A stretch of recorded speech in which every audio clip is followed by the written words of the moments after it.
Hello বন্ধুরা, আমাদের SDTV চ্যানেলে আপনাদের স্বাগতম। আমি দীপিকা চলে এসেছি আপনাদের জন্য কথা সিরিয়ালের আপডেট নিয়ে। অগ্নি নিজের ঘরে বিড়বিড় করতে শুরু করে যে একজন যে আমার বর্তমান স্ত্রী হিসেবে রয়েছে সে তো এক নাটকবাজ, আরেকজন বলছে আমি নাকি তাকে বিয়ে করে ফেলেছি। আমার কিছুই মনে নেই, আমি দুজনকে নিয়ে কি যে করি বুঝে উঠতে পারছি না। কথা তখনই চলে আসে যে আমি আপনার জীবন থেকে বিদায় নেওয়ার জন্য প্রস্তুত পাচক মশাই। একবার শুধু মান্নবীর সঙ্গে আপনার বিয়েটা মিথ্যে, আপনাকে যে ফাঁসানো হয়েছে, সবাইকে ব্যতিব্যস্ত করতে মান্নবী এই ষড়যন্ত্রগুলো করেছে সেটা প্রমাণ করতে দিন, তারপরে আমি আর থাকবো না। দেখ, আমি তোর দায়িত্ব নিয়েছি, আমি কখনো বলিনি তুই চলে যা, কিন্তু আমি তো বুঝতে পারছি আপনার পছন্দ করা আমি মানুষ নই। আর আপনার মা ফিরে এলে তারপরে তো তার পছন্দে আপনাকে বিয়েটা করতে হবে। তাহলে কেন আমি এখানে পড়ে থেকে কি করব? আর দূর থেকেও তো দায়িত্ব পালন করা যায় বলুন। যদি মনে ইচ্ছে থাকে তাই বলছি, যে কোনোভাবেই আমি চাই না এই বাড়িতে থাকতে। দেখ, আমাকে এগুলো কথা একদম বলতে আসবি না। ইমোশনাল ব্ল্যাকমেল কেন করছিস? তোর মতো একজন টিম মেম্বার যদি থাকে তাহলে আমরা কোনো পরিকল্পনায় সফল হতে পারবেন। ডুগডুগি বাজাতে শুরু করে। এটা আবার কি? কান শেষ হয়ে যাচ্ছে। যাকে আমি পিঠে মেরে ডুগডুগি বাজাতে পারবো না তার কানের কাছে এটা বাজাবো। তখনই আশেপাশে কায়দা কানুনে সবাই চলে আসে। ও, বুঝতে পেরেছি, কথাকে তোমরাই ছোটকা মাথায় তুলেছো, লাই দিয়েছো, তাই না? কারণ অগ্নি কথাই তোকে ভালো করে চেনে, আর ও পারবে তোকে নির্দোষ প্রমাণ করতে সকলের সামনে। তাছাড়া আমাদের পরিবারের কেউই পারবে না, সেটা নিশ্চয়ই তুই ভালো করে বুঝতে পারছিস। জীবনে যাই কিছু ঘটে যাক না কেন, এমন কিছু বলা যাবে না যাতে করে সব কিছু ঘটে যায়। মান্নবী চলে আসে, এভি বলে ডাকাডাকি করছে। কি ব্যাপার, সবাই স্ট্যাচু হয়ে রয়েছে? তুমি খুশি না অগ্নি? কারণ আমার এবং তোমার বিয়েটা হচ্ছে। গোবরদেবী নিজে আমাদের বিয়ে দেবে কথা দিয়ে ফেলেছে। তুমি ওকে বিশ্বাস করো তো? হ্যাঁ মান্নবী, তুই একদম চিন্তা করিস না, আমি নিজে দাঁড়িয়ে থেকে তোর বিয়েটা দেবো। তবে তার আগে কিছু পরামর্শ তোকে দিতে চাই। তুই এই ঘরে তো থাকবি, তবে তোকে কিন্তু ভালো করে কান নাক মুখ ঢাকা একটা পোশাকের মধ্যে আবৃত হয়ে থাকতে হবে। কেন? কারণ পাচক মশাই ঘুমের ঘরে যাকেই পায় তারই কান মলে দেয়। তুই কি চাস প্রতিদিন তো রাতে তোর কান ধরে ঝোলাঝুলি করুক? আর পাচক মশাই খুব নাক ডাকে, তাই তোকে যেভাবেই হোক নিজের সিকিউরিটি নিয়ে ঘুমোতে হবে। এভি, তোমার এইসব বদ অভ্যেস রয়েছে? তাছাড়া আবার কি? আমাদের বিয়েতে অনেক নিয়ম আমরা মানতে পারিনি, যার কারণে আমাদের বিয়েটা এরকম ভেঙে যাচ্ছে। কিন্তু আমি চাই না যে তোদের বিয়েটা নষ্ট হয়ে যাক। তুই যা মান্নবী ঘরে, তোর সঙ্গে আমার অনেক জরুরি আলোচনা কথা আছে, আমি আসছি। মান্নবী খুশি হয়ে চলে যায়। কথা ভাবে যে তোর মাথা ঘোরা, অভিনয় করা অসুস্থতার, এগুলো নাটক হয়ে গেছে। এগুলো বন্ধ করতে এবার দেখ না আমি কি করি তোকে। পরিবারের সবাইকে ব্যতিব্যস্ত করা তো, সেগুলোর প্রতিশোধটা আমাকেই নিতে হবে, যাই কিছু ঘটে যাক না কেন। অগ্নিকে নানাভাবে বলা হয় যে দেখুন, আমাদের কাছে প্রমাণ রয়েছে যে ওই ভিডিওটা আসলে নকল, কিন্তু ওই ভিডিওতে কোনো না কোনো মানুষ তো ছিল যার সঙ্গে মান্নবী মিলে এই পরিকল্পনাটা করেছে। তাকে আমাদের খুঁজে বের করতে হবে। তার জন্য আমাদের প্রয়োজন হলে আবারও হোটেলে যেতে হবে।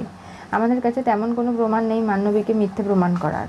তবে পাচক মশাই যে হাতে আঙ্গুলে কোনো আংটি পরে না সেটা আমি নিশ্চিত।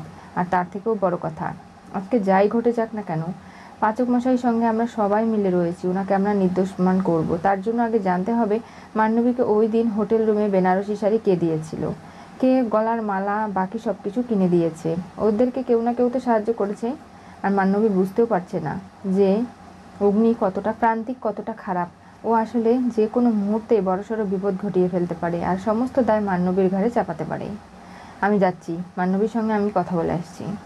এই যে ছোটকা, দেখলে তো, এরকম করেই সমস্ত কিছুতে জল ঢেলে দেয় এই কথা। কি হবে এবার? মান্নবী তো খুব আনন্দে আটখানা হয়ে রয়েছে, ভাবছে যে সে শপিং করতে যাবে, মেহেন্দি, সঙ্গীত, আরও কত কিছু অনুষ্ঠান হবে, সেগুলোতে তাকে নতুন নতুন ড্রেস পরতে হবে। খুব আনন্দিত সে, কিন্তু এটা বুঝতে পারছে না যে আনন্দের মাঝেও নানাভাবে তাকে কথা এবার শায়েস্তা করবে। কী রে, তুই কোথায় যাচ্ছিস? আমাকে শপিংয়ে যেতে হবে না, তাই রেডি হচ্ছি। জানিস তো বিয়ের আগে বাড়ি থেকে বের হওয়া যায় না, তাহলে তুই কেন বেরোচ্ছিস? তুই আমাদের সম্পর্কের পরিণতি দেখতেই তো পাচ্ছিস। তারপরেও তোকে সাবধান হতে হবে না মান্নবী? দেখ, এই বাড়িতে যখন বিয়ে করতে যাবে অগ্নি, তখন কিন্তু বলবে থাম, আমি তোমার জন্য দাসী আনতে যাচ্ছি। তোকে তো বিয়ে করে এই বাড়িতে আনা হবে কাজকর্ম করার জন্য, দাসী সেজে থাকার জন্য, সেটা তুই বুঝতে পারছিস না? দেখ না, আমি বড়দের সামলাই, পুজো করি, মন্দির, এমনকি বাড়িতে সবার দায় দায়িত্ব পালন করি। সেই দায়িত্বগুলো তো তোকে পালন করতে হবে। আজকে আমি বউ হিসাবে রয়েছি বলে আমি করছি, কালকে তোকে করতে হবে। তার জন্য তো তোকে প্রস্তুতি নিতে হবে। এই কাজ আমি করলে আমার নেল নষ্ট হয়ে যাবে, আমার ফেস স্কিন সব নষ্ট হয়ে যাবে। সেগুলো ভাবলে যে চলবে না। সব কিছুতেই তোকেই পার্টিসিপেট করতে হবে। কেন সেটা বুঝতে পারছিস না? আর তুই চলে আয় অগ্নির ঘরে, সেখানে কিছু কাজ তোকে করতে হবে। কী কাজ করব আমি? এই নাও। তোমাকে যেভাবেই হোক অগ্নির কাপড় চোপড় ধুইয়েই ছাড়বো আমি।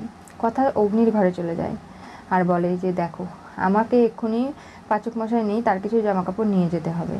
অগ্নি বেরিয়ে আসে, বলে কি ব্যাপার, তুই আমার কাপড় চোপড় নিয়ে কোথায় যাচ্ছিস বল আগে, এগুলো ধুতে দিব, আমি তো একটু আগে আয়রন করে রেখেছি, ধুতে কেন দিতে হবে, আমার ঘরে তো কেউ নেই এই কাজগুলো করার মতো। তাই কথা ভাবতে লাগে যে পাচক মশাই আপনি একবার বললেই তো পারেন যে কথা তুমি নেই, আমার খুব খারাপ লাগে, এই ঘরে ফিরে এসো।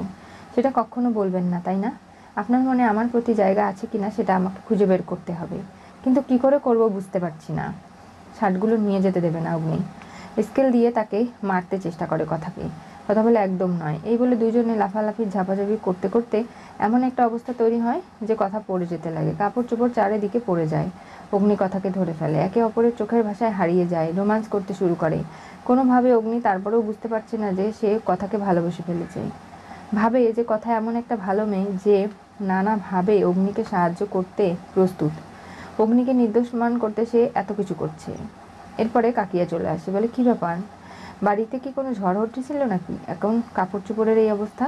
সবটা গুছিয়ে নেয় অগ্নি এবং কথা মিলে, বলে আমার এত দামি কাপড় চোপড় আমি মান্নবীকে ধুতে দেবো না, সব শেষ করে ফেলবে ও, আমি এগুলো চাই না। তখনই মান্নবী চলে আসে, এগুলো ধুতে হবে পিসিয়া, তুমি গামলা নিয়ে এসেছো তো, এগুলো ধুলে তো আমার অবস্থা খারাপ হয়ে যাবে, তাতে কি, চল বাইরে, বা সাবান বালতি মগ সব কিছু রয়েছে, বসে বসে তো কাপড় ধুতে হয় বল। তখনই নিয়ে যাওয়া হয়। মান্নবী গিয়ে এইসব দেখে কান্না করতে শুরু করে, বলে আমি ধোবো এগুলো, আমার নখ তো নষ্ট হয়ে যাবে, কি করব আমি এবার। এগুলো নিয়ে যখন ব্যতিব্যস্ত হয়ে উঠেছে, অগ্নি হাত টেনে কথাকে ঘরে আনে, বলে কি ব্যাপার, আমরা কি বেশি একটু মান্নবীর প্রতি অমানবিক হয়ে পড়ছি না? না, আমার সঙ্গে যে অমানবিক আচরণ করেছে তার সঙ্গে আমি করলে কোনো অন্যায় হবে না, কারণ সে আমাকে কষ্ট দিয়েছে বলে আজকে নিজেকে কষ্ট পেতে হচ্ছে, তাই বলছি পাচক মশাই, এগুলো নিয়ে আপনি ভাববেন না, আমাদের এখন প্রমাণ জোগাড় করতে হবে, যেভাবেই হোক মান্নবীকে আমাদের ব্যস্ত রাখতে হবে। মান্নবীর এই অবস্থা দেখে মেজমা এসে বলে, কি ব্যাপার, তোমরা ওকে দিয়ে কাজ করাচ্ছ, ও অসুস্থ। আপনি বিশ্বাস করুন মেজমা, ও শপিং করতে যাওয়ার জন্য লাফালাফি করছিল, কোনো অসুস্থ মানুষ কি সেটা করতে পারে? আর তার জন্য ওকে কাপড় ধুতে বসিয়ে দিয়েছি, কাজ কাম না করলে ওর মস্তিষ্ক খারাপ হয়ে যাচ্ছে। আমাকে কর্তা দাদু এবং দিদা ডাকছে অনেকক্ষণ, আমি গিয়ে একটু ঘুরে আসি, আপনি দেখে নিন। মেজমার কাছে নানাভাবে হাত জোড় করে মান্নবী, বলে কাপড়গুলো একটু ধুয়ে দিন না। আমি পারবো না, তোমার জন্য এখন আমি এই কাজগুলো করব নাকি? দেখুন, আপনি আর আমি একটা পরিকল্পনার মধ্যে একসঙ্গে যুক্ত রয়েছি, তারপরেও যদি আপনি এই কাজগুলো না করেন তাহলে কি করে চলবে? আপনাকে তো এই কাজ করতেই হবে। হাত জোড় করে অনুরোধ করে, এরপরে না পেরে মেজমা কাপড়গুলো কেচে দেয় আর বলে যে আমি তো এগুলা অগ্নির শার্ট, কোনোভাবে নষ্টও করতে পারছি না, আর তার জন্য আমাকে ভালোভাবে এগুলো পরিষ্কার করতে হবে, সেগুলো ধোয়া হয়ে গেলে আমাকে ইস্ত্রিও করতে হবে, এরপরে অগ্নি গিয়ে আমার ঘর থেকে নিয়ে আসবে। কত কাজ আছে বলুন তো। এরপরে ঠাকুর ঘরে নিয়ে আসি আর কথা ভাবে যে মা আনন্দী, তোমার কাছে তো সবাই সমান, মান্নবী জানি একটু খুব নাটকবাজ, তারপরে ওকে শাস্তি দিতে তুমি আমাকে সাহায্য করো।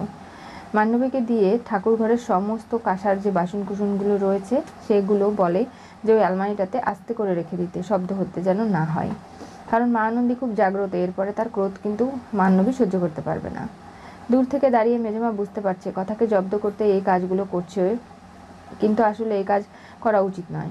নানাভাবে কথার এই চক্রান্তগুলোর ওপর নজর রাখছে মেজমা, কোনোভাবে বিয়েটা না ভেস্তে চলে যায়।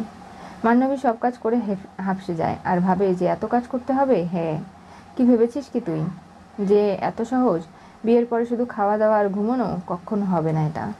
আর দেখ, এই পরিবারটা যেহেতু অনেক বড়, সবাই মিলেমিশে থাকে, তাই অনেক কিছু দায়িত্ব পালন করতে হবে। কি হতে চলেছে কথা সিরিয়ালের পরবর্তী টুইস্টে?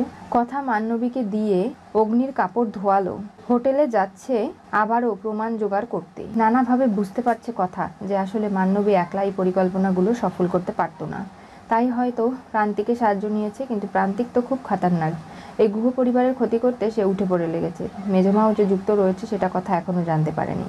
তবে হোটেল রুমে গিয়ে নানাভাবে যে পরিকল্পনাগুলো করবে সেগুলো শুনে সবাই অবাক হয়ে যায়। আক্ষিত বলে যে পুলিশ অফিসার যে আমাদের বাড়িতে রয়েছে তাকেও তুমি হার মানিয়ে দিলে কথা, তোমার মাথায় এতটা বুদ্ধি, তুমি ব্রোকে নির্দোষ প্রমাণ করতে আমাদের কাছ থেকে যা যা সাহায্য চাইবে আমরা সবটাই করব। তবে মান্নবী কেন এগুলো করছে বুঝতে পারছি না, ওর কানের নিচে গিয়ে দুটো লাগাতে ইচ্ছে করছে। আজকে যদি ওই ঘটনাগুলো মিথ্যে না রটাতো তাহলে হয়তো আমাদের বিগ ব্রো শান্তিতে থাকতো, এমনকি আমরাও ভালো থাকতাম, কারোরই কোনো ক্ষতি হতো না। কিন্তু মান্নবীর এই চক্রান্তর পেছনে কী রহস্য সেটা তো আমাদের জানতে হবে। কি হবে এবার কথা সিরিয়ালের পরবর্তী টুইস্টে? জানতে চোখ রাখতে হবে আমাদের চ্যানেলে। পাশে থাকা বেল আইকনটি অবশ্যই করে ক্লিক করুন।